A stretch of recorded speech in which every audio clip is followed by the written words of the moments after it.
মনোবীক্ষণ polyclinic, চিকিৎসার জগতে এক দশক। এখন এখানে সব বিষয়ে ডাক্তারবাবু একসাথে তলায়। ফোন করুন 7477999515 এই নম্বরে। শামসেরগঞ্জে ফের জ্বরে আক্রান্ত এক মহিলার মৃত্যুতে ডেঙ্গি আতঙ্ক। পরিবারের দাবি কয়েকদিন ধরে জ্বরে আক্রান্ত ছিলেন ওই ব্যক্তি। পরিবারের আরও 2 সদস্যরাও জ্বরে আক্রান্ত, তবে ডেঙ্গিতে আক্রান্ত হয়েই মৃত্যু হয়েছে বলে দাবি করছে পরিবার।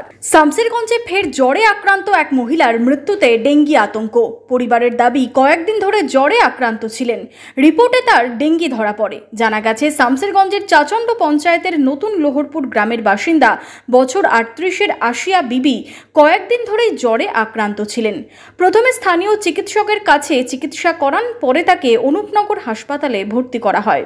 বুধবার ভোরে অবস্থার অবনতি হওয়ায় তাকে মুর্শিদাবাদ মেডিকেল কলেজ হাসপাতালে স্থানান্তরিত করা হলে নিয়ে যাওয়ার সময় পথে মৃত্যু হয় ওই মহিলার। পরিবারের দাবি ডেঙ্গিতে আক্রান্ত হয়ে মৃত্যু হয়েছে। পরিবারের আরও 2 সদস্য জ্বরে আক্রান্ত। ওখান থেকে ভালোই ছিল, কালকে 10টার সময় হয়ে ওখান থেকে হসপিটাল থেকে এসেছি। আসার পরে রাত্রি 2টার সময় থেকে পেট ব্যথা শুরু হওয়ার পরেই আমাকে ফোন করে আমি তাড়াতাড়ি হসপিটালে যাই। হসপিটালে গিয়ে বললাম যে পেট ব্যথা, ওরা ইঞ্জেকশন করলো, করার পরে বলে ধরে যাবে, আমি থামছে না।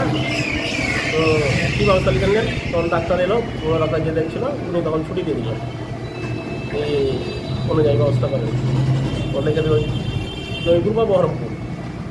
তখন আমরা ওখান থেকে দিয়ে যাচ্ছিলাম, নিজে দিয়ে আয়রন দিয়েছে, আয়রন থেকে জব্বল দাঁতি লেগে গেছিলো, যে আর চালা সব লেগে